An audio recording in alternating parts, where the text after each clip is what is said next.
Shalom Bapak Ibu Saudara yang dikasihi Tuhan. Seri pengajaran hari ini berjudul Kepercayaan yang Salah. Saudara, menurut ahli ilmu jiwa yang bernama Robert McGee, ada 3 hal yang memicu emosi seseorang, yakni situasi, orang, dan barang. 3 hal tersebut dapat menyebabkan sebuah kepercayaan yang salah, sehingga berakibat kepada emosi dan tindakan yang salah. Emosi dan tindakan yang salah akan berakibat kepada ketidakdamaian pribadi dan orang lain. Pertanyaannya, lalu, apakah sumber masalahnya terletak pada situasi, orang, dan barang? Jawabnya, tidak, saudara. Sumber permasalahannya adalah pada kepercayaan-kepercayaan yang ditaruh kepada 3 hal tersebut. Contohnya sebagai berikut. Jika saudara pernah mengalami rasa takut akan kegelapan, apakah kegelapan itu sendiri adalah suatu yang jahat? Tidak, bukan?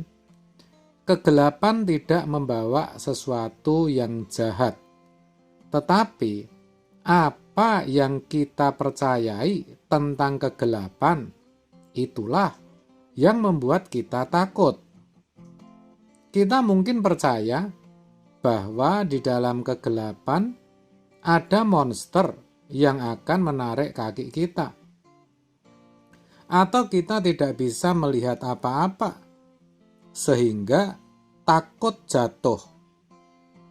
Jadi, sumbernya bukan kegelapan itu sendiri, melainkan kepercayaan kita, saudara.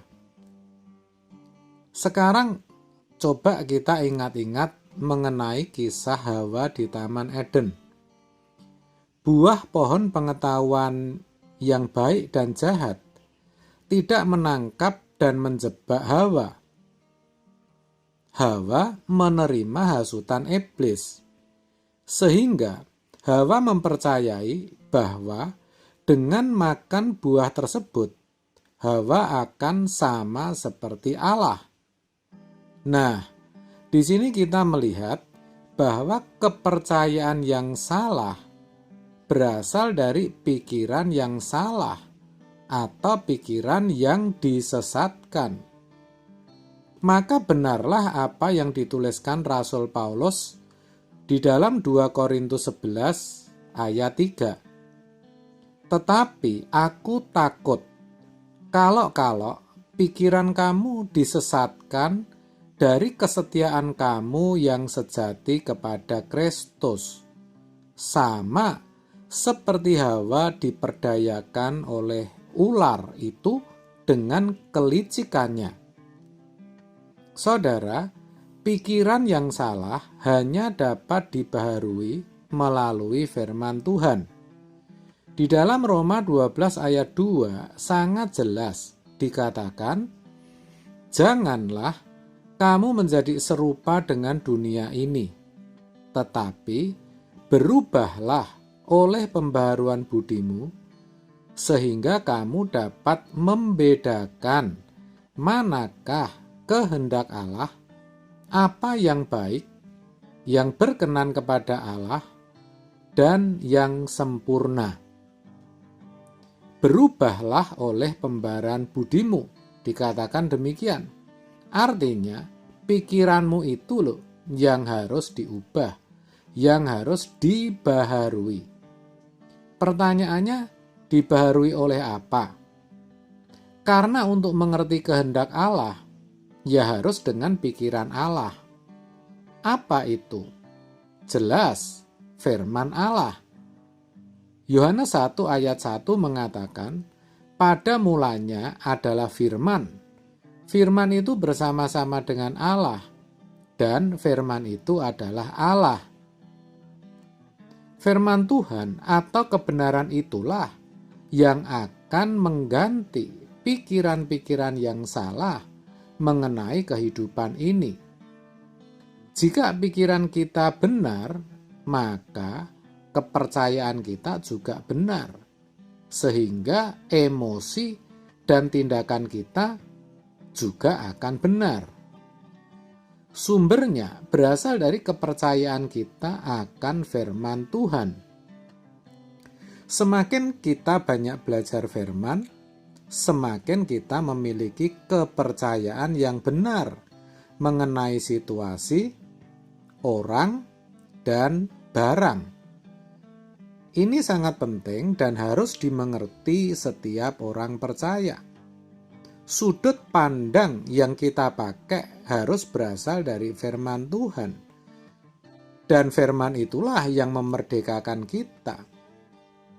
Dikatakan dalam Yohanes 8 ayat 32, dan kamu akan mengetahui kebenaran, dan kebenaran itu akan memerdekakan kamu. Lah, yang disayangkan, kebanyakan orang Kristen malas belajar firman. Jangankan belajar, mendengar firman yang disampaikan melalui khotbah saja tidak sungguh-sungguh. Buktinya apa? Sebagian besar kalau ditanya firman, misalnya firman tadi tentang apa, kebanyakan pada tidak tahu, kecuali kalau yang lucu bisa ingat. Padahal yang lucu itu bukan poin yang penting. Tapi ingat, sedangkan poin yang penting malah tidak tahu. Ini ironi. Faktanya memang ke gereja, tapi sejatinya tidak haus akan firman. Ada yang karena merasa wajib ke gereja.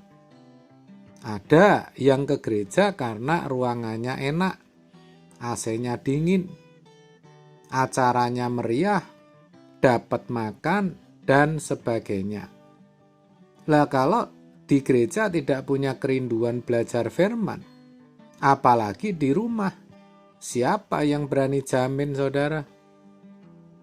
Maka jangan heran kalau ada orang atau bahkan banyak orang Kristen yang memiliki kepercayaan yang keliru, kepercayaan yang salah. Akhirnya apa? Emosi dan tindakannya juga salah.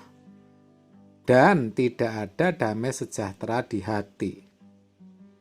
Sebab itu, saudara, saya ajak, mari luangkan waktu membaca Alkitab dengan rutin. Latihlah diri menghafal ayat-ayat firman Tuhan. Mulailah dengan yang pendek-pendek dulu. Percayalah, kalau saudara lakukan, maka pikiran saudara akan terus dibaharui dan saudara tidak akan lagi memiliki kepercayaan yang salah. Amin. Tuhan Yesus memberkati.